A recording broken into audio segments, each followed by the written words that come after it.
Welcome to Layer Zero. Layer Zero is a podcast of unscripted conversations with the people that make up the Ethereum community. Crypto is built by code, but it's composed by people. And each individual member of the crypto community has their own story to tell. The cypherpunks understood that the code they write impacts the people that use it. And Layer Zero focuses on the people behind the code because Ethereum is people all the way down, and it always has been.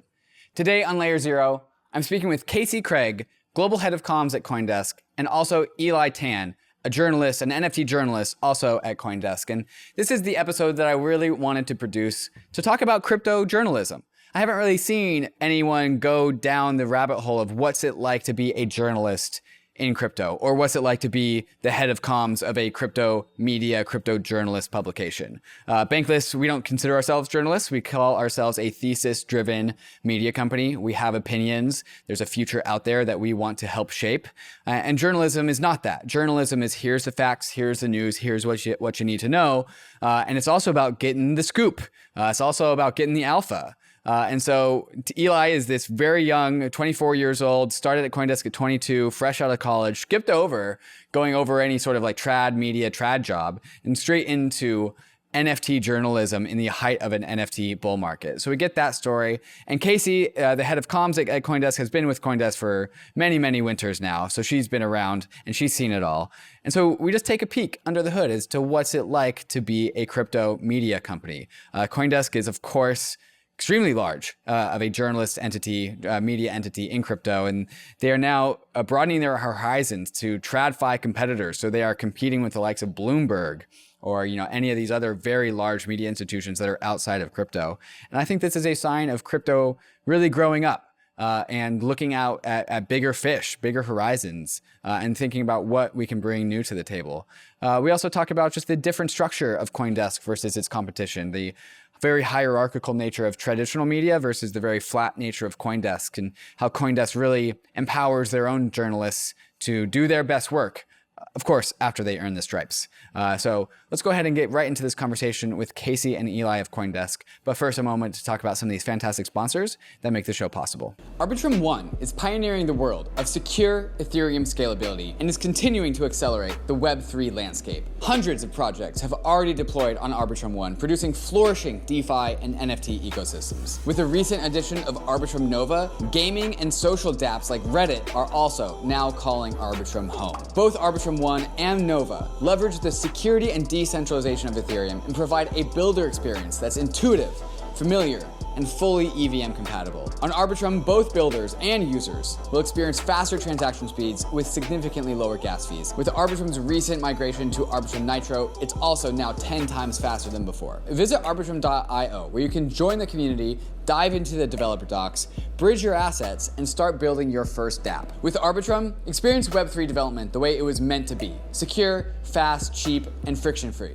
If you've been listening to Bankless, you know that we're fans of the modular blockchain thesis. The idea that blockchains will separate execution from data availability and consensus, allowing all three to become the best versions of themselves. And Fuel has built the fastest modular execution layer in the industry. By supporting parallel transaction execution, Fuel unlocks significantly faster throughput for the Web3 world. Fuel also goes beyond the limitations of the EVM with its own Fuel VM, which is more efficient and optimized, opening up the design space for developers. And lastly, Fuel brings a powerful developer experience with its own domain-specific language, Sway, and a supportive toolchain called Fork. With Fuel, you can have the benefits of smart contract languages like Solidity while adopting the improvements made by the Rust tooling ecosystem, letting the Fuel development environment go beyond the limitations of the EVM. If you want to learn more, there's a link in the show notes to see how you can get involved with the Fuel network. NEXO is your financial hub for all your crypto needs. NEXO lets you buy crypto instantly with your credit or debit card or via bank transfer. They also have an awesome advanced trading platform called NEXO Pro that pays you rewards when you swap crypto assets. And NEXO also lets you earn interest on your crypto in Bitcoin, ETH, or other assets. And they also give you an instant crypto line of credit with as low as 0% APR. And they also give you access to a crypto-backed MasterCard, of course, earning you more crypto when you use it. So, enhance your financial life with NEXO, who ensures all credit lines are over-collateralized with insurance on all custodial assets. NEXO, the right place for your crypto. So click the link in the show notes to join over 5 million users who are getting the most out of their crypto. I'm here with Eli Tan and Casey Craig of Coindesk. Eli, you are an NFT journalist at Coindesk, and Casey, you are head of comms. Today, we're going to go down the exploratory journey of what the hell it's like to be a journalist inside of the world of crypto, which I would imagine is a challenge. Eli, is it a challenge to be a journalist in crypto? It's a challenge, but I think it's probably one of the most fun things a reporter can cover. It's got all of the drama, of any beat, but all of the drama, all of the absurdity. Yeah, I think it's. Let's go a little bit into your guys' backgrounds just to kind of set the stage and the context for the listener. So Eli, can you give us a little bit of background of who you are, what you studied in college, and how you came to be a journalist at Coindesk? Yeah, so I'm kind of an up-and-coming reporter. Coindesk is actually my first, full-time professional job. I went to school in Minnesota, but out of college, it was June of last year. Joined Coindesk, and then at that time, June 2021, NFTs were still kind of like a nascent thing. So no one really wanted to get stuck with the NFT beat. It was kind of like something I like NFTs. I like writing about these. And then, I don't think anyone could have predicted kind of the rise and fall of it throughout that next, whatever it was, 12, 15 months. But kind of rode the career wave with NFTs. Okay, so you were writing about NFTs. You were pushing into that domain of crypto before media entities in crypto were really covering it. And I was assuming that flipped really, really fast, pretty quickly, yeah? And Eli's being modest too. I mean, Eli, he was breaking NFT news stories. So he's been featured in everything from like Rolling Stone to CNBC, Hypebeast, kind of all across the board. And Eli came to us as an intern, and within 1 year, he was not only one of our top reporters, but one of the top reporters in the entire space. Yeah, I mean, I benefited from having my entire beat be NFTs. At the time, it was like kind of this quirky technology niche, right? Like a lot of people were writing about Web3, NFTs were part of that, but I was like full on in the NFT space, full time, which was definitely interesting. Casey, on the Coindesk side of things, can you talk about that pivot pre-NFTs to post-NFTs? Like what was it like? What was the attitude about NFTs in Coindesk, and when was like, okay, the transition be like, oh no, we need to cover this thing? I mean, that's a great question, and Eli might be able to answer a little bit better, but I don't remember us ever covering it except for sporadically before. And when Eli joined, we really gave him that beat. And that was like also one of the first times, just from a comm standpoint, that Coindesk was cited in mainstream publications. We've always been cited for breaking news in the financial or tech or like traditional business publications like CNBC. But when we started covering NFTs, we were like cited in super mainstream publications. I think, Coindesk alone had 190 million people visit the website last year. And it was the crypto price was a part of it, but a big part of it was probably also the NFT coverage. And Casey, can you just explain a little bit of your role and background at Coindesk? What do you do there? Yeah, totally. So my role is Global Head of Communications, which is just a fancy way to say PR. So I coordinate all the internal communication between the indices side of the business, just the business, the events, consensus, and then our editorial team. So my job, it's kind of a simple goal, but a complicated way to get there is I want to make Coindesk a household name. When people think of Bloomberg, they think of news, business news. When they think of the Wall Street Journal, they think of finance news, business news, the New York Times, every kind of, realm of journalism. So I want everybody to know what Coindesk is and that we're the leader in crypto coverage and blockchain. And what did you do before Coindesk? I've kind of always worked in crypto. I mean, there was like a stint when I was still a ski bum and I was selling timeshares in Breckenridge, Colorado. But ever since then, when I moved to New York, I worked at Waxman PR. Coindesk was a client then. I went into Spark PR and worked with anyone from Abra to a few other smaller crypto companies. And then I ran actually the financial services PR at Publicis Sapient. So did a little bit of TradFi and then came back into Coindesk in my current role.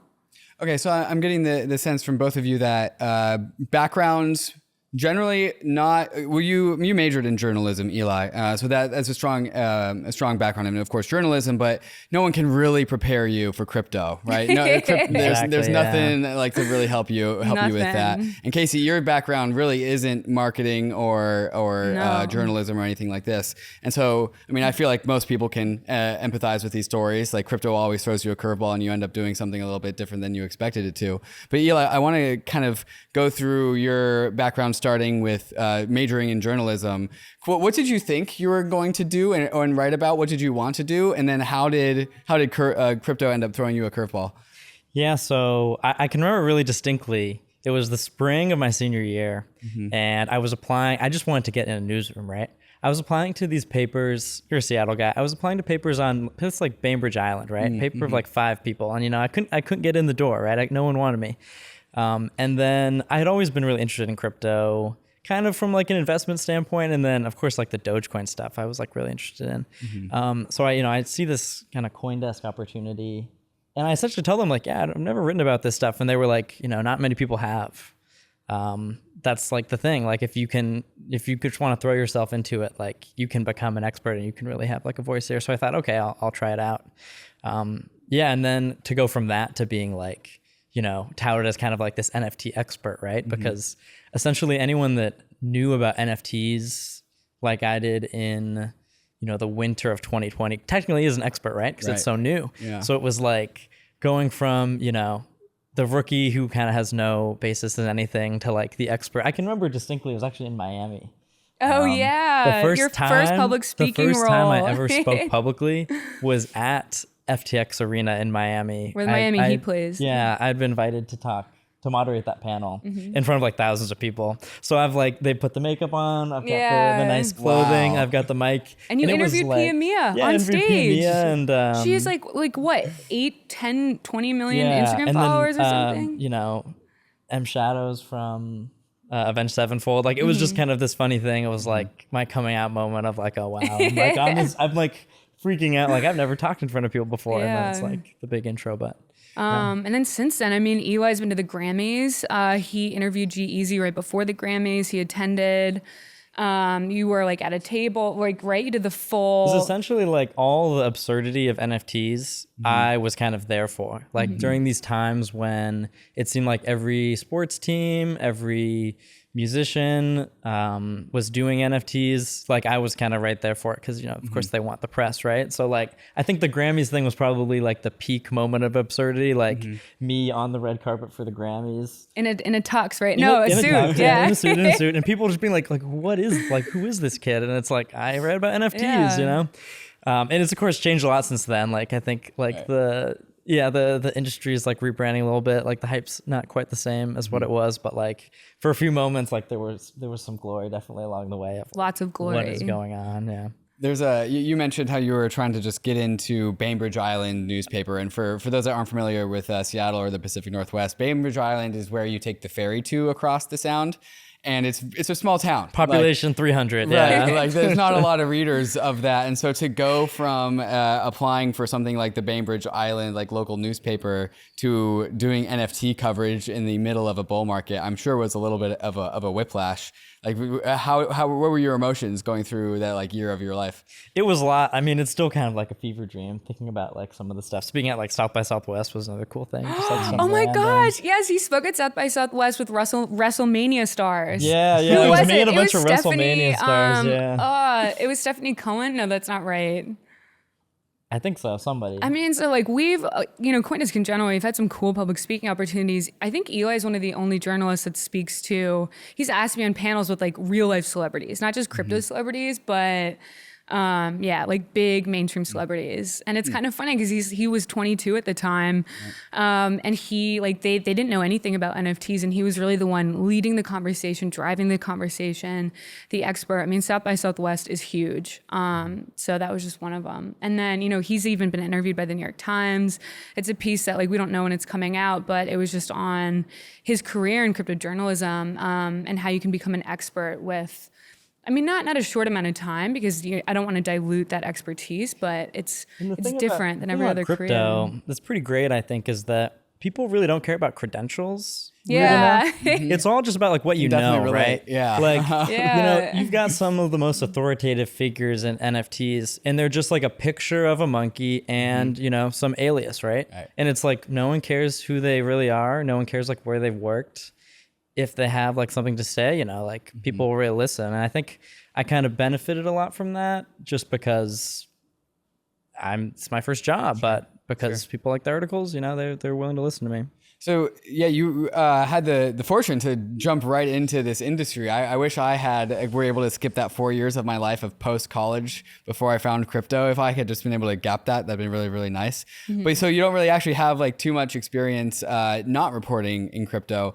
And so this will take a little bit of creativity to answer this question, but what kind of challenges as a journalist, where like we are in an industry where there are tokens everywhere, people want to pump their bags, people have self-interest, and it's not like it's not true in normal TradFi Web 2 journalism. All these same kind of incentives apply. Like everyone's trying to like pump themselves, like promote themselves, and so like as a journalist, I'm sure you have to be skeptical. But in crypto, it's got to be like on steroids, right? So what are some of the hard, challenging parts about being a journalist in crypto, especially when especially during a bull market, right? Like how crazy was that? Yeah, the pitches, right, Eli? You'd get 100 a day. Yeah, I was getting like, a few hundred pitches a day. So that was hard to sort through. I mean, it's tough because you've got to balance like what is news and what is a promotion for somebody's project, The way that like information is shared too with NFTs, like it's all on Twitter, right? Like I think that's like probably what helps a lot of my articles is that I'm just like very native to like these Twitter communities, and I'm kind of like in the weeds of like what's going on. And some of the best stories, like we were just talking about the whole Ben DAO liquidation thing, it was just something that I was like watching, and no one was writing about it because no one was kind of in these like really inner circles of NFT people.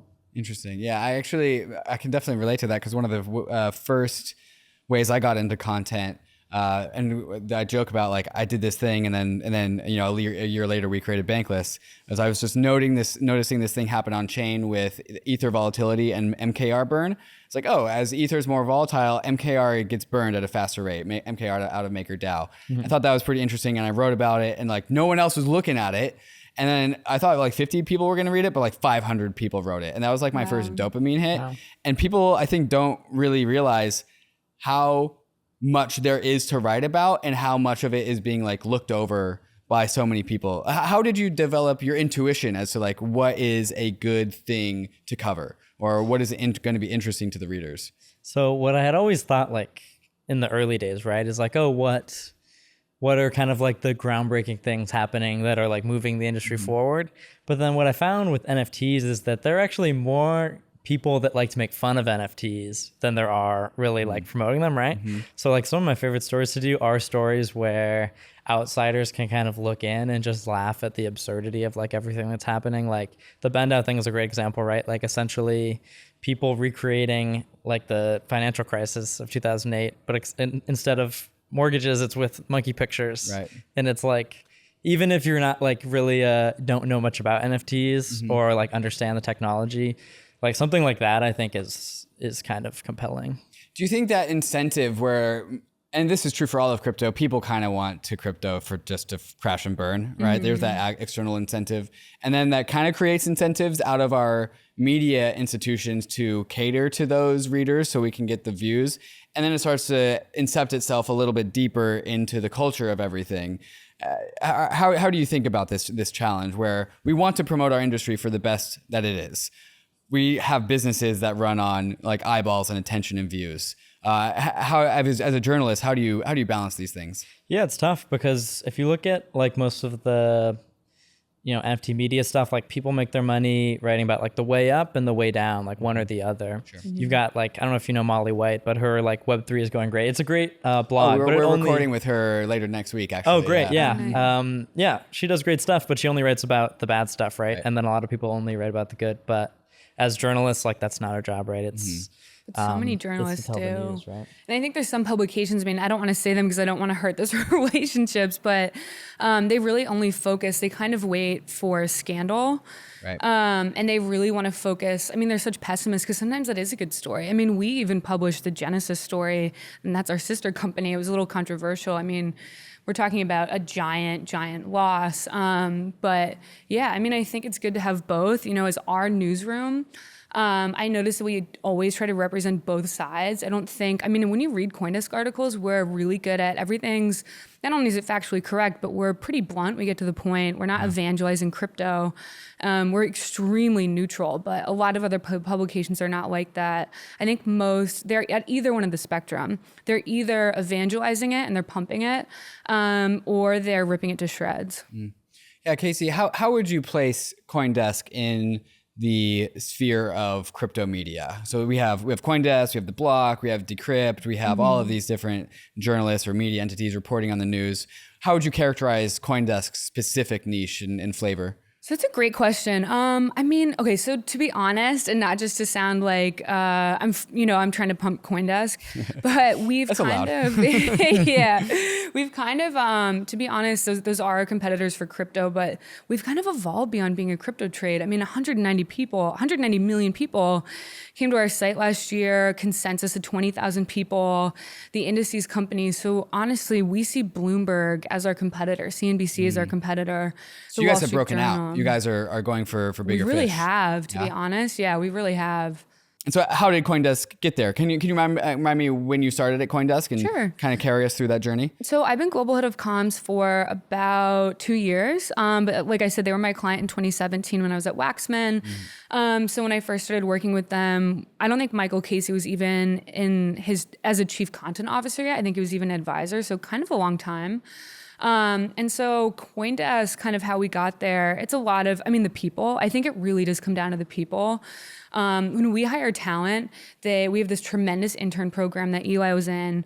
At a more senior level, we're hiring talent from Politico, Bloomberg, other huge mainstream publications. We don't really have a super high turnover rate compared to a lot of other newsrooms. But yeah, we have like absolute legends working on the editorial side. I mean, Kevin Reynolds, our editor-in-chief, created Bloomberg's news breaking desk.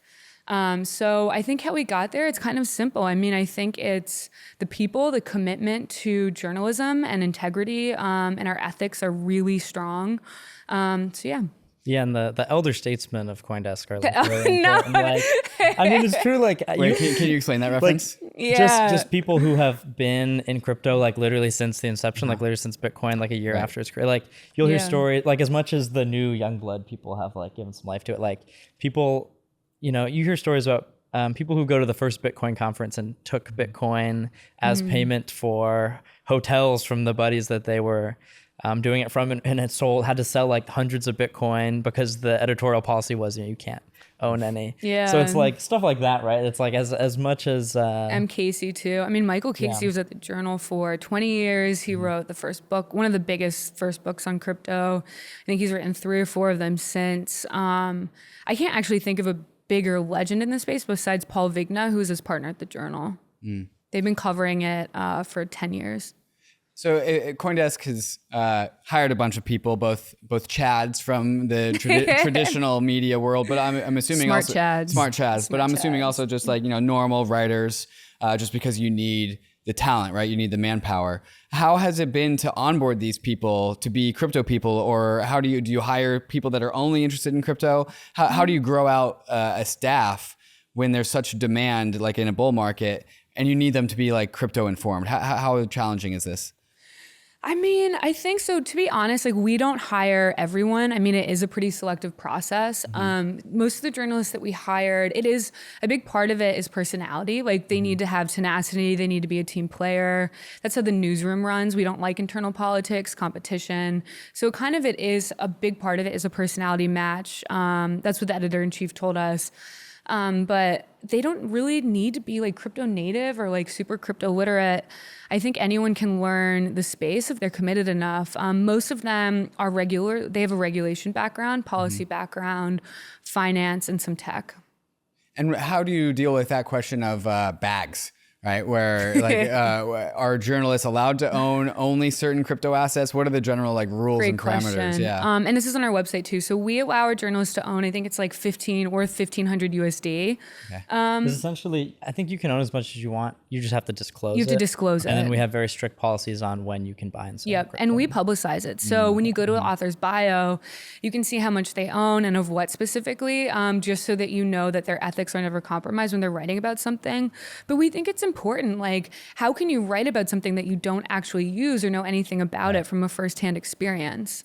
And how can you also retain talent when, like, we kind of know Bitcoin, Ether are going to absolutely moon over the next 5 years. Yeah. So you need to, and it's both like good for alignment because you need your journalists to understand what they're writing about, but also like you want them bought into not just their job, but the industry as a whole, I'm sure. Yeah.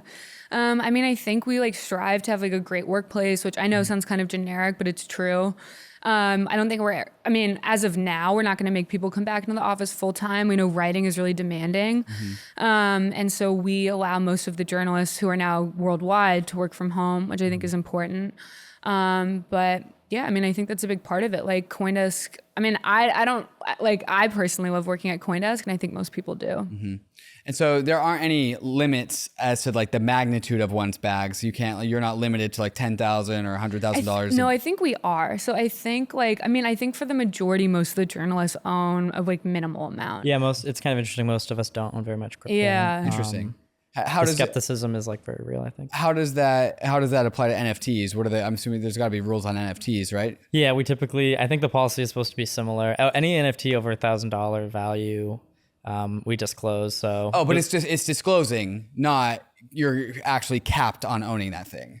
Yeah, no, I don't. So think you can own whatever cap. you want. I mean, typically, like I never own anything I write about as a rule of thumb. If I do for some reason, it's disclosed. But like my personal little NFT investments are very different from what I write about. Like I would never.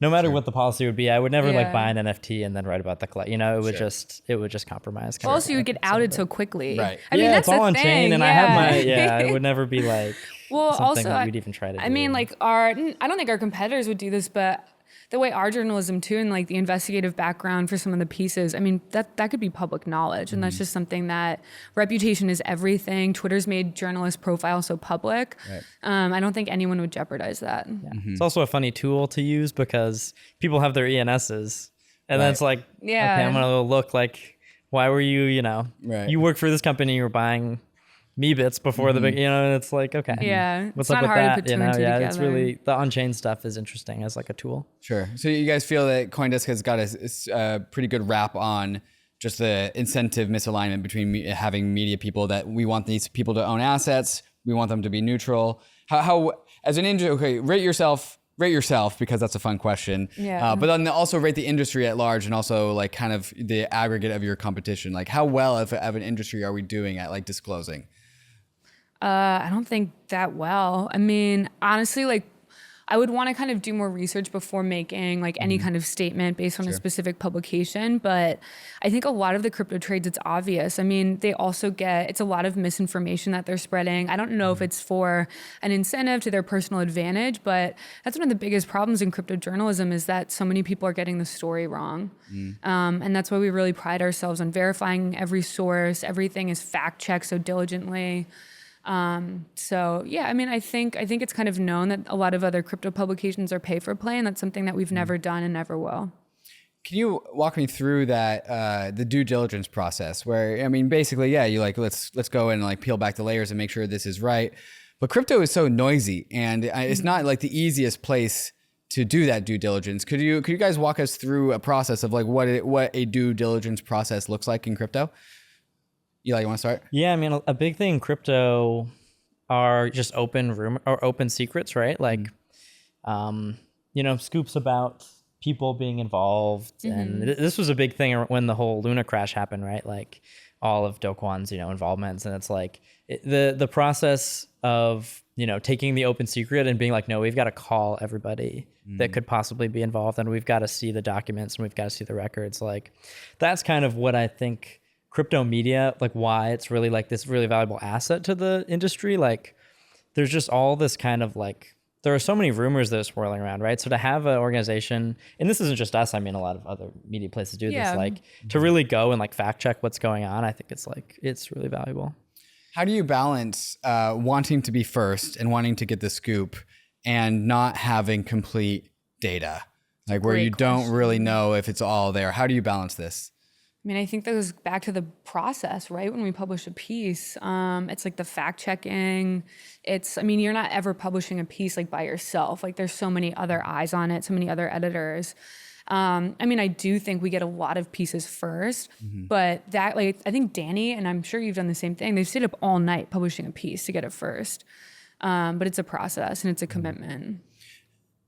Yeah, trying to get things first is a dangerous game because it's like you really open yourself up to. I mean, we've gotten stuff wrong before, but yeah, it's something. It's a temptation, you know. Right. It's not really. The only added benefit is like the attention, so you kind of got to put that. What's the recourse process if you get something wrong?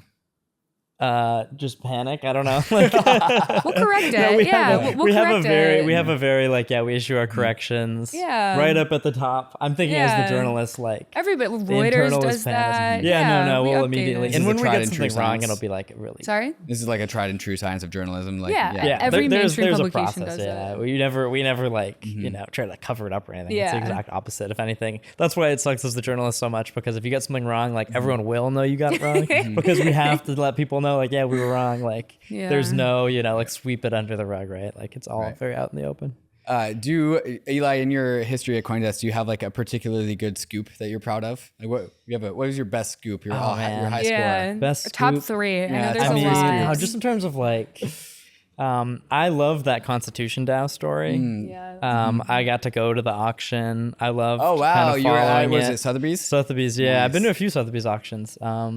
But that was probably one of my favorite stories, to be like right there as the auction closed on the ground. You were on the frontier of Constitution DAO. Yeah. Wow. We were one of the first people to kind of write about that. Amazing. But again, something that we just kind of saw happening on Twitter, and we're like, oh my gosh, this is unbelievable. Okay, so you saw it happen on Twitter. Somebody, I'm sure, realizes like, hey, I'm making the call. We need to cover this. Can you like walk me through what happened next in your life?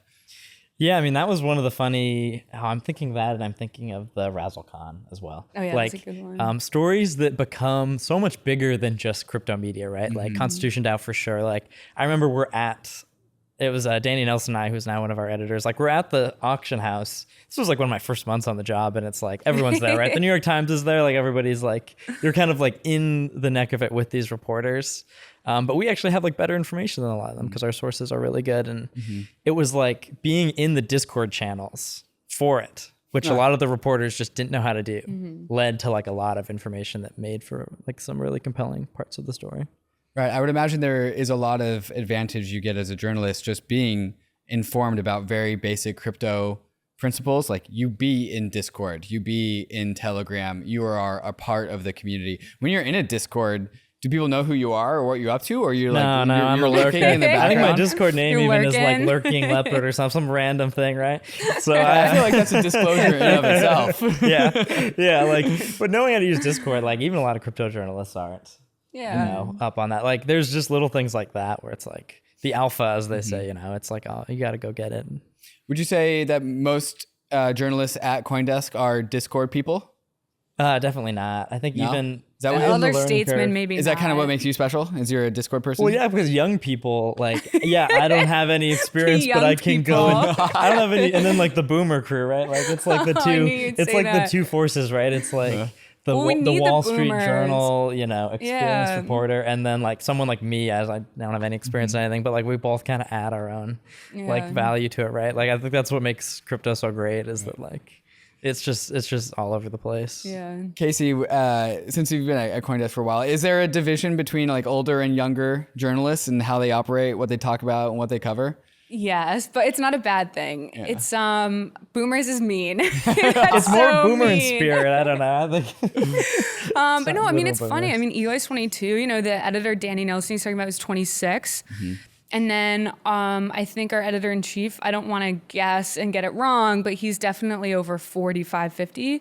But I think that's why our journalism is so good, because we have people like Eli hustling, working on Discord, and then these Wall Street journalists, veterans, as he said, that can like, they know the editorial process almost from like a corporate standpoint in the terms of like these larger media newsrooms. So it's a good balance. Like, we have the hustlers and then the steady eddies. Right. And I'm assuming you're doing, as a result of that, a very good job in capturing both audiences, right? Some people need to be talked to. like they are being written by like an adult who wears a tie. Well, I mean, think of like all the crypto verbiage and lingo and language. My mom and dad don't understand that, but like that's who we want to read Coindesk. We want everyone to read Coindesk. That's who we become a household name. But you can't only have that because you also need the people in the Telegram. You also need people in the Discord, right? So we have, I think Coindesk Learn or Explorer is almost like there is like breakdowns of what a lot of this terminology means for anyone. But yeah, we do try to strive, and it is kind of hard to straddle between this industry that's moving so fast. I can't even keep up with the lingo. I have to ask Aubrey, like, what does this mean on Twitter? But yeah, I mean, I think we do a good job at blending it. What would you say is like the 50% older crowd, 50% younger crowd? How is the division of journalists at Coindesk split? You mean readership or like the staff? Staff, journalists, the writers. I'd say 40% boomers, 60%. A lot of the editors are boomers. They're great. That's what you want from editors. Yeah, that's great. It's more of like a lot of the They're reporters seasoned. I've said are probably younger. They age like fine wine. That's the balance. Editors have to be the brakes, and the young journalists have to be the gas, right? Yep. Yeah. That's an interesting relationship. So your editors are of the boomer crowd? Yeah, I would say so, yeah. But it's exactly what you need, right? They would be like, Eli, like, people don't understand whitelists, or like people don't understand what gas wars are for minting, right? Like, explain to them, like you're explaining it to me, right? Like, I got to know. So is that a frustrating part of your job? It's like, these boomers don't understand what a whitelist is, or is it interesting? Is it no, it's great. I love the editors. Yeah, the wisdom they pass down is like unbelievable. I mean, like they were. I mean, like Kevin Reynolds. Again, like such a legend. He has been covering news for 30 years, I think. I mean, he practically invented the Bloomberg terminal. He invented Bloomberg terminal. I mean, can you imagine how much he's seen in news, how much it's changed? He was writing before people were reading their news online, before push notifications, social, before any like digital subscriptions, when people were still picking up the physical newspaper. He's seen all of that evolve. I mean, that kind of wisdom is priceless. The Brave Wallet is your secure multi-chain on-ramp into Web3, and it's built directly into the Brave privacy browser. Gone are the days of managing multiple wallet extensions that put you at risk of phishing, spoofs, and tracking. With the Brave Wallet, you can securely manage your crypto assets across more than 100 different chains, including Ethereum, Layer 2s, Solana, and more, all without downloading risky extensions. The Brave Wallet is easy to set up and removes the headache of jumping between wallets and extensions. It's lightweight, but packed with great features, like built-in token swaps, buying and holding NFTs with a gallery view, and support for hardware wallets. But also much more than that, because Brave is shipping new features every single month, with a mission to make Web3 easier to navigate for its over 55 million users. Wallet extensions are a thing of the past, so get started with Brave's Web3 ready browser today and experience a decentralized web seamlessly without all the clutter. You can download the browser at brave.com/bankless and click the wallet icon to get started. In all of my years in crypto, I have never been hacked, scammed, or lost money to a thief, and a lot of that credit goes to my Ledger hardware wallet. The Ledger Nano X and the Ledger Nano S Plus hardware wallets allow users like you and me to secure and manage all of our crypto assets and our NFTs, all with the security of storing users' private keys offline and out of reach from hackers. The Ledger Nano X is the perfect hardware wallet for managing your crypto and NFTs on the go because it connects to your phone with Bluetooth and has a nice big screen for easy transaction readings. Ledger has also upgraded the iconic Ledger Nano S and made the new Ledger Nano S device more DeFi and NFT friendly, making it the perfect hardware wallet for beginners. Ledger has truly maximized for both ease of use and security. So discover which Ledger device is best suited for your journey by going and visiting shop.ledger.com. The Layer 2 era is upon us. Ethereum's Layer 2 ecosystem is growing every day, and we need Layer 2 bridges to be fast and efficient in order to live a Layer 2 life. Across is the fastest, cheapest, and most secure cross-chain bridge. With Across, you don't have to worry about high fees or long wait times. Assets are bridged and available for use almost instantaneously. Across's bridges are powered by UMA's optimistic oracle to securely transfer tokens between Layer 2s and Ethereum. Across is critical ecosystem infrastructure, and Across V2 has just launched. Their new version focuses on higher capital efficiency, Layer 2 to Layer 2 transfers, and a brand new chain with Polygon, all while prioritizing high security and low fees. You can be a part of Across's story by joining their Discord and using Across for all of your Layer 2 transferring needs. So go to across.to to quickly and securely bridge your assets between Ethereum, Optimism, Polygon, Arbitrum, or Boba networks. So Eli, since you are on the frontier of like what new journalism is, crypto journalism, if you accept the take that like once upon a time there were internet funds and now it's just funds. Now it's just A16Z. And the same way, internet's just taken over. And we kind of think that's going to be the same thing with crypto. And so now that we call this thing crypto journalism, crypto media, eventually it's just going to be media. And so you're 22, you're on the frontier. I'm 24 actually. 24. Yeah. Sorry, started the job Yeah. at 22, now 24. 24. You're on the frontier of what it means to be a journalist in a brand new industry that is figuring out everything about itself. So if you had to explain what the difference is in your job is to perhaps a journalist who is at the end of their career, they're 50, 60 plus, they're ready to retire. How can you compare and contrast these things? What are you doing? What do you need to do your job very, very well that is completely foreign to journalists of old? Like one of your professors at Columbia, because they've probably been tenured or they've been there for a while. I think like we kind of talked about just being proficient in like these new ways of communication, like the Discords, like the Twitters. I really think maybe it's, if anything, it's kind of the opposite. Like it's like, how do you integrate kind of the existing methods of journalism into an arena that is just like, seems really chaotic and new, but really kind of isn't when you think about like, at the end of the day, like all these, even NFT companies, like they're just institutions, right? Like they're just companies. They're just people behind the companies that are making money, right? Like I think if anything, like trying to figure out like, okay, how were what's the .com bubble? Yeah. Like, oh my gosh, going back and reading about how that was covered and how, people figured out how to like get information from the rise and crash of that. Like it's so relevant to crypto. It's so relevant to NFTs. Like as much as I like to think that I'm like, in this kind of like uncharted territory with everything, like it's all history rhymes or whatever they say, right? Like it's all kind History repeats itself. Yeah. I would always imagine that like a strong media institution like Coindesk would have just like a stable of sources that they would call if they needed to get like just information, verification, a scoop. And like growing up as a child, you would like listen to the morning news and be like, sources say, and like, oh, sources. They clearly have somebody that they call up and give them a bunch of alpha. And I'm sure Coindesk has that. But then this like whole new open Discord thing or open Telegrams changes that a little bit where, again, their Discord handle is like lurker, right? And so Lurking leopard. Lurking leopard. Yeah. do you I just doxed we're giving it myself, away. but Now whatever. you're gonna have to No, it's new okay. one. I got other ones. Everybody's typing in their Discords right now. Is there a lurking leopard in our Discord? So how do you balance? Like, where do you get your alpha from? Do you have sources or do you have Discord channels? Like, what's the greater source of alpha for you when it comes to your journalist endeavors? I mean, me personally, like, there are a ton of people that you'll just see tweeting out random stuff. And it's unfounded, right? It's completely like, it's a complete rumor mill, but usually there's some kind of truth, right? Even if it's not like exactly what's being said. Like, for example, like there were a bunch of tweets about Amazon doing an NFT marketplace, right? Insiders, they know, oh yeah, Amazon's doing it. And it's like, that's some version of the truth, right? And then you kind of have to follow the money. Like you get in touch with people who are not anonymous, but might be in the same circles as these people that are, and like see what they have to say and see who they can kind of put you in touch with, because you really can't cite sources that are not real people or that are not like really committed to, always telling the truth, which are in crypto, there are a lot of them. How does using an Anon as a source work? Does that change the game at all?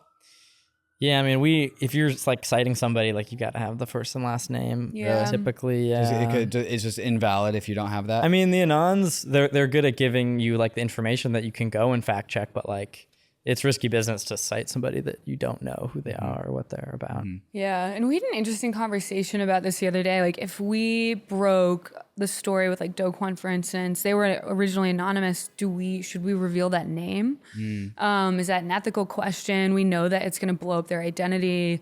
And we decided that unless we felt it was absolutely necessary, we do try to maintain the anonymity of the sources, just so, I mean, it's also good journalism. It'll keep, the relationship with the sources strong, but unless, because it really blows up someone's spot. So we're not looking to make somebody a target. Sure. Yeah, that's a great example. Like Kwon, it's an open secret. Yeah, he had this other algorithmic stablecoin thing, and people know, but it's like, no, we need to see. And we ended up getting, this wasn't my story, but like we got the text between him and his team, right? Like we got the actual documents that prove like, yes, this is real. This is not a rumor. Like this is. And this is in reference to Do Kwon leading Basis Cash, right? Yes. And so, so did you guys get the scoop on the story? Yeah, we did. Danny It Nelson was did. Sam Kessler and Danny Nelson. That was the story they stayed up all night to get. Yeah. Right. Okay. So all night. Coindesk figures out that everyone knows who Do Kwon is. This is post Terra Luna blowing up. But it was revealed that Do Kwon was also the anonymous leader of Basis Cash. And so it was, and then Coindesk at the time decided that that was an appropriate time to disclose somebody's anonymous identity against their probably against because it blew up. They were willing to go on the record as their who they actually were, because they didn't fear, right. what's Okay. gonna happen. Okay, cool. But yeah, I mean, I think the start of this conversation was we were talking about if we knew who Satoshi was, should we reveal that source? And it was kind of, I think, like the conversation I had with the editors, like, we don't have this story. I just want to be clear. We don't know who Satoshi is. Wait, we're not sitting on that. Yeah. Yeah, we're not sitting on that. But if we were, should we do that? It could change. Media is powerful. I mean, articles are super powerful in the news. It would change someone's life. And honestly, it was like the newsroom was split half and half. It's such a great story. Should we give enough information where people can kind of figure that out on their own? Do we disclose the identity? Yeah, the doxing thing is like ongoing conversation. Yeah. Right. And I'm assuming some of the issue would be like, well, if we discovered who Satoshi Nakamoto is and we keep it a secret, somebody else could reveal it, and then the outcome is the same as public information, but we don't get the credit of revealing it, so we've lost that opportunity. A little bit of that game theory, I'm sure, comes into play, right? Oh, yeah. Yeah, that was big with the Bored Ape founders when they got doxxed. It was a big conversation because people knew who they were. But yeah, BuzzFeed chose to reveal it, and it was a whole conversation. Well, if they're not doing anything wrong, do we want to reveal their names? And it's like, did you guys know it ahead of BuzzFeed? I didn't personally know it, but a lot of NFT people knew it. Okay. I read something in New York Magazine they came out with. It was just like a background on it. And it's a good example of they gave enough details where I'm sure if you just figured out the city that they were talking about in Florida, the school that they went to, they were like literary majors are super interested in it. You can kind of like figure that out on your own if you're interested enough. Sure. How do you, I'm assuming you might get leads or get alpha from Anons, maybe in DMs. Is this a challenge? Have you had this opportunity, or what do you, a circumstance presented to you where like an Anon comes to you and is like, hey, here's some alpha? Have you ever had this before? Yeah, I'm less of a scoopster for the team. Scoopster. I'm not like Sam Kessler. I'm not like Tracy. I'm not like Danny Nelson. Yeah. But that's essentially what happens. Like, I don't know if you read Danny Nelson's story it's called Master of Anons. Yeah, about the guy who had great. like 16 or 17 different anonymous alter egos. On this I mean, someone essentially just came with the document and was like, here it is, right? Like, we had to fact check it and all, but like, somebody had enough, right? And they were like, some people know about this, but I think it's worth if everyone knows. So it doesn't really matter if they're coming to you as an Anon, because it goes through the same fact-checking process that all articles and piece of journalism goes through. So you're kind of filtering out the fact that it began with an Anon to begin with. Yeah. And I think that's probably true in traditional. Yeah, that's probably the same exactly inside of outside. Yeah, not everybody. Some people are more valuable completely on off the record or on background. Casey, I meant to ask this question earlier, but we were talking about the not gender divide, age divide at Coindesk, and like how different journalists approach their strategy of writing an article. I would imagine the younger types are the ones like in the Discords, probably don't have the same level of like connections out there, and then the older journalists are the ones with like the behind the scenes connections, the good connect. I don't even know what you call these things, but just like the feelers, the birds, the whisperers. You know what? Yeah, I think it's actually shifted. Really? I mean, of course, like Michael Casey is such a legend in the space. He knows so many people, but the media invites are usually going to the journalists, not the editor. So it's like Eli, Danny are going to these parties. You're meeting so many people. They might have a bigger Rolodex, I think, than the more senior journalists.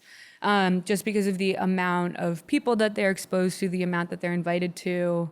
So yeah, I mean, I think it's shifted. Mm-hmm. Do you often, Eli, feel like you have a leg up on some of your older colleagues? Maybe a little bit, yeah. I mean, it's tough because I really like operate kind of in the I just do NFTs, right? So I'm not that's your one thing. It's not as much crossover, but it is funny when it's like someone will be talking about a certain person, like, oh, we should get in touch, and it's like, yeah, I was just got a burger with them, a couple days ago. Yeah, like I can text them, I can get a So how collaborative is the journalist environment? It's very collaborative. Very collaborative. Yeah, like we all open floor plan kind of thing. Yeah, it is. Yeah, it is an open floor plan. It's a strength in numbers thing for sure. Like that's probably why we have such a good newsroom, just because we have so many great reporters that all and everyone gets along, which is rare. Yeah, I think everyone does get along. So like I would imagine if you're like just stumped on a story, you just need something, you just stand up and be like, does anyone know who this person is? It's something like or like they'll like, like we'll just like group chat or something, I imagine. Right. Yeah. I guess there are things like Slack and Discord now. Yeah.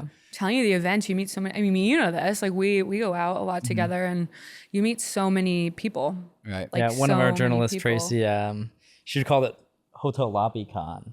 That's what she would call conferences, because you could just go to the hotel lobbies and she would get like all her great alpha from hotel lobbies, which is like, I think it's true to the, crypto journalist idea, right? I mean, if you're just willing to go out there. Yeah. People used to tell me anything. How many journalists do they have? You guys have on staff? Like how many writers? We have 160. Oh no, sorry. We have 160 full-time at Coindesk. So I think 120, 140 of those are journalists. 21, 40. Oh, maybe. Or no, we maybe have like 40 journalists full-time, I think. So I think we're 160 total Coindesk staff. And I guess that does include indices. The majority of that are in the editorial room or CDTV. I'm not sure the exact number because we do have freelancers, they're global, but it's majority of the staff. So Eli, when you look forward into your own personal career, what do you want to become as a journalist in crypto? And also, do you feel like that is also true for your colleagues? Like what does the average crypto journalist want their future career to be? And does that relate to what you also want personally? I mean, I think it's tough because something like, being an NFT journalist, like there has never been one. And I don't even know if that will exist in the future, So it's hard to know like what this whole crypto media landscape will really turn into and like what kind of roles will be out there in the future. But, I mean, personally, like there are so many great tech reporters out there, right? Like I love like Katie Natopoulos, like Taylor Lorenz, right? Like people that are able to kind of make their livings with really more than the tech, like the communities, right? Like the culture. Like NFTs, like it's finance, it's tech, but it's also culture. And I definitely love the culture part. I think that in the future, like I would love to kind of continue to live in that realm. But also, I mean, you always wanted to get into Columbia Journalism School, right? And now Eli's there. So, I mean, that's pretty crazy. You're in the middle of school right now? Yeah, I'm in the middle of school. I got class tomorrow, yeah. Were you in the middle of school while the bull market was going on? No. I started school like a few weeks ago, like a couple months ago. But congratulations. So now, thank you. Now I'm doing Coindesk part-time, but I was doing it full-time during the bull run. But it's funny, like I don't I'm not writing about NFTs in class, right? My beat is actually like, it's the Bronx is like my beat. So I'll be like going up to the Bronx and doing like local news stories. And it's like, it couldn't be more different than like Coindesk stuff. So was Coindesk like bummed when you had to scale back your time to go to Columbia Journalism School? Like what was the Coindesk answer like? Yeah, like, sweet, our guys going. I was devastated. Well, I know I was so happy for Eli because I know you always wanted to go to the J school, but I was like, oh, no, Eli. I mean, people were trying to get me to stay. They're like, no, don't go to J school, but. So it's the purpose of going to J school is, I guess, what you call it, the J school. Yeah. The purpose is to be a better journalist. For you, is it to be a better crypto journalist? Not necessarily. I mean, I think I'm going. It's always kind of been my dream to go. Like Columbia is kind of a famous program. Before when you tell people what your background is at the J school, like your students, I'm like, I wrote about NFTs, and people are like, what? Like for fun? Like, did you get? I'm like, no, I got paid. Like, it was a real job. Like, Well, you're one of the only kids in the program, right? One of the only students that was a writer before, right? Like a fully employed journalist. Most people come from out of undergrad, but Eli, I was like, maybe you'll teach. Maybe you'll be like one of the adjunct professors. Before Coindesk, I always had interest. I had interest in sports journalism. I've always liked criminal justice stuff. So, being able to maybe cover that in the future would be great as well. So, where do you see your fellow colleagues? You're taking a bit of not a hiatus because you're still working at Coindesk, but you're taking a little bit of a step back. Where do you see your colleagues seeing the industry of crypto journalism go? Like, what does crypto journalism look like? I mean, I'm going to ask you, Casey, the same question after Eli's done. Where do you see like your fellow journalists seeing crypto journalism go in like the next few years? Like, what's going to need to change and what should change? Like, how's the meta going to change? I think that after this last bull market, we need to be equipped to kind of know who the bad actors are, right? Something like the Terra Luna deal, right? Like it would be great to not have to have that play out the way it did and have so many people be affected when maybe there was a way to kind of prevent this. I think crypto journalism is most important in the bull runs and then the crashes. I think that's where the industry most needs like transparency. I think like trying to figure out our identity when it's kind of like a lull is going to be not a challenge, but it's just like something we'll have to figure out. But I think like kind of gearing up and saying, okay, what a fun time it was for the rise and fall. Like, how can we do it better? And I think we're still figuring that out, you know, how we can do that better next time. Yeah, it's a good time to pull back, build, kind of focus on like the structure of our business model. And like, you know, Coindesk, we've already been through 2 or 3 winters before. Right. This isn't new to us. Yeah, Coindesk has been around forever. Yeah, this isn't new to us. But it's a good time because the bull run is so crazy. It's such a frenzy. So now we can kind of focus on like structure and overall strategy. So it's good to have both. I don't think anyone could do bull run hours forever. I don't think that's sustainable. No. I remember when the bull run started, it was like 1 quarter into the bull run. And like, it took me and Ryan about that long amount of time for us to be excited about the bull run to then realizing the absolute magnitude of just like feeding frenzy that was about to be in front of us. And like usually, and we were stoked, like sweet bull run, but we were also like, oh shit, bull run. Like, we're not going to sleep. Like my life is now different. Casey, you talked about how Coindesk wants to go and like compete with the likes of Bloomberg or like, you know, the biggest fish that are outside in the world of TradMedia. What does Coindesk, one thing I don't want out of our media companies in this space is to just be just like them when they grow up, right? So when Coindesk grows up and it does, you know, bite the head off of Bloomberg and replace it as a media institution, how and why is it going to be different, and why is it going to be better? I mean, for a lot of reasons. I think one is we're never going to go public like any other media company because we're already owned by Digital Currency Group. Another thing too is I think we'll always focus on crypto and blockchain and how it evolves. So we'll always be specialized in that. You know, these other media outlets, they've evolved and they've covered so many different beats. We'll always be focused, and because of that niche, and you know, blockchain and crypto will become more mainstream, so it'll grow. But I think it'll just mainly because we'll be, you know, so focused.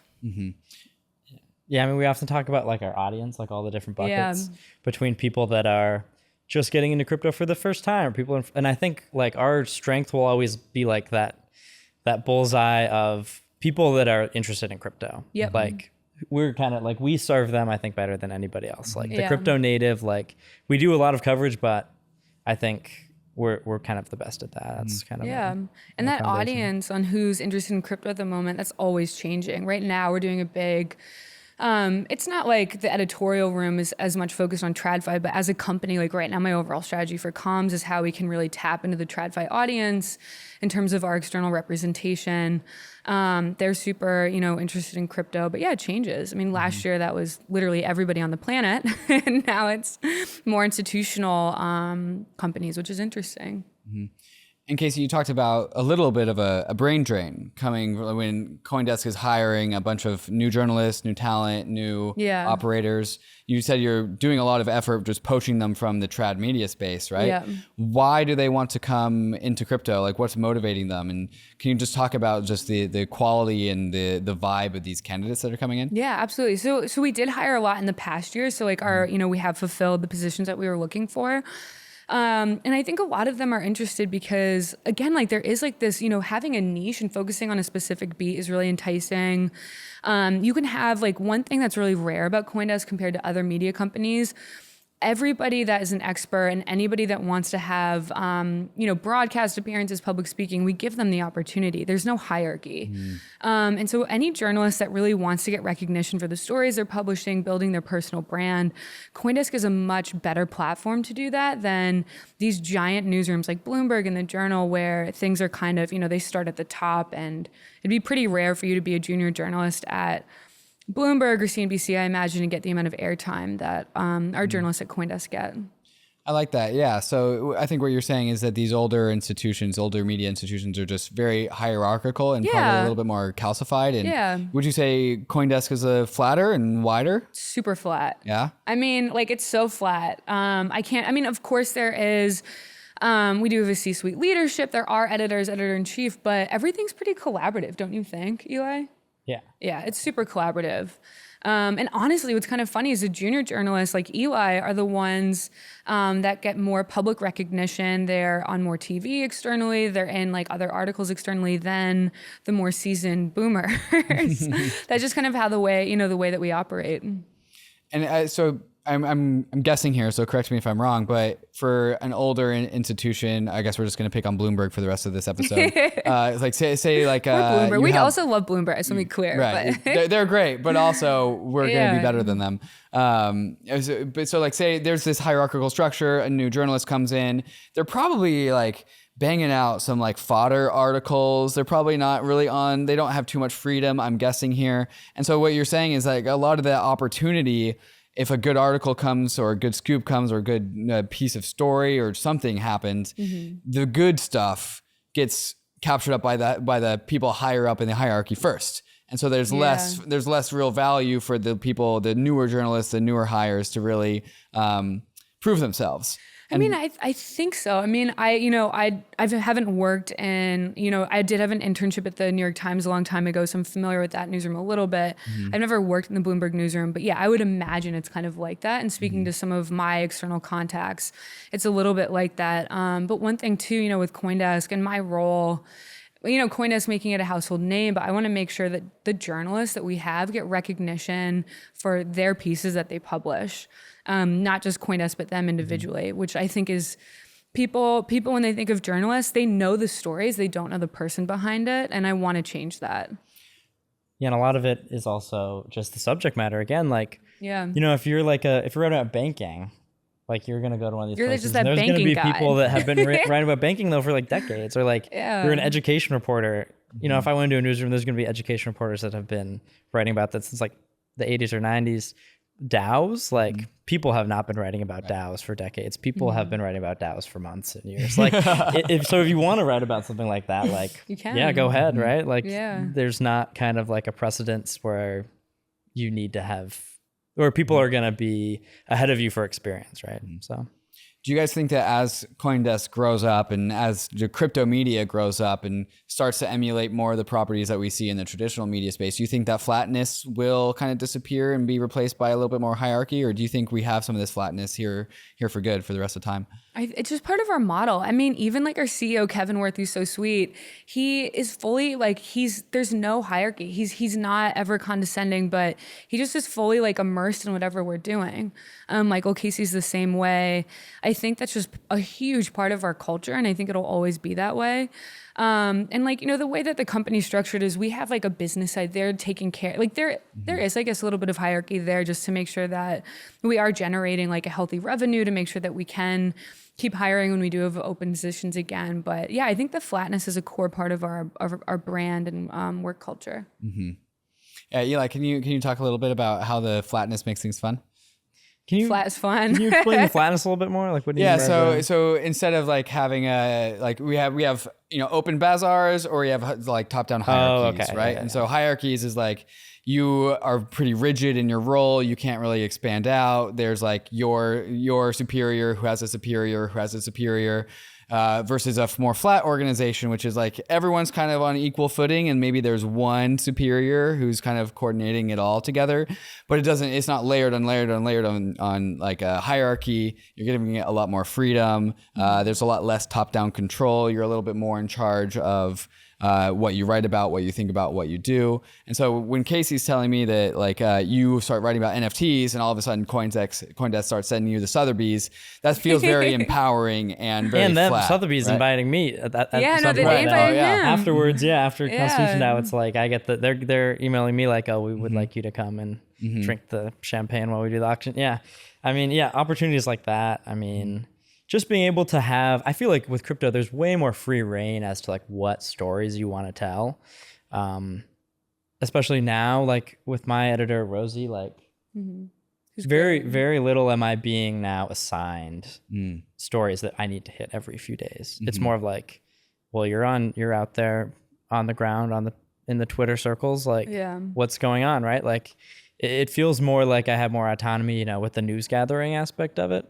And it's like, oh, well, even if something might be interesting to her, like, well, do you think it would be interesting to the people that we're reading, right? Like there's a lot less, it feels like just kind of strict assignments, I would say. Yeah. So I definitely get to be, but then there's also the onus of, okay, I have to go out and I got to find stuff. Yeah. Got to be creative, right? It's not. But you all had to just earn those stripes, right? You didn't for sure. Oh yeah, when I came in, I was flipping so many press releases. I mean, I was it was unbelievable. Like I had no autonomy in the beginning. Like it would be like Zach, you know, giving me. Yeah, but you were an intern. I was writing. I mean, it was your first when job. I first started, I was writing like 3 stories a day. Like I was banging out those short hits, right? Like I definitely paid my dues. How long were you doing that before you started to have your own stripes? Oh, months and months, maybe like 4 or 5 months. Okay, Eli, that is nothing. 4 months. Oh my god.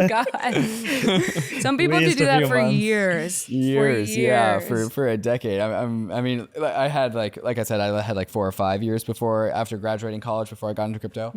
Actually, just kidding, only 2. But like I'm seeing like the shorter and shorter turnaround time where people are graduating from college and be like, I want to get into crypto. Yeah. And those people are having the best time. Like they get to skip over all the shenanigans of like TradFi, TradMedia, Trad whatever. Yeah, it's like Eli, you're a lucky fellow, man. Like going straight from college to Coindesk is pretty sweet. Yeah, it's funny. Every once in a while, I'll see another person like me, another 24-year-old crypto media person at whatever like backstage concert. And we're kind of like just laugh at each other, like what's going on? Yeah, it's so this funny. is just absurd. Yeah. Well, Eli, Casey, thank you so much for joining me on Bankless. Are there any last thoughts or things we should talk about before we should sign off here? Just thanks for having us. It's great to be here. Cheers, guys. Thanks for having us. Of course. Hey, we hope you enjoyed the video. If you did, head over to Bankless HQ right now to develop your crypto investing skills and learn how to free yourself from banks and gain your financial independence. We recommend joining our daily newsletter, podcast, and community as a Bankless Premium subscriber to get the most out of your Bankless experience. You'll get access to our market analysis, our alpha leaks, and exclusive content, and even the Bankless token for airdrops, raffles, and unlocks. If you're interested in crypto, the Bankless community is where you want to be. Click the link in the description to become a Bankless Premium subscriber today. Also, don't forget to subscribe to the channel for in-depth interviews with industry leaders, Ask Me Anythings, and weekly roll-ups where we summarize the week in crypto and other fantastic content. Thanks everyone for watching and being on the journey as we build out the Bankless Nation.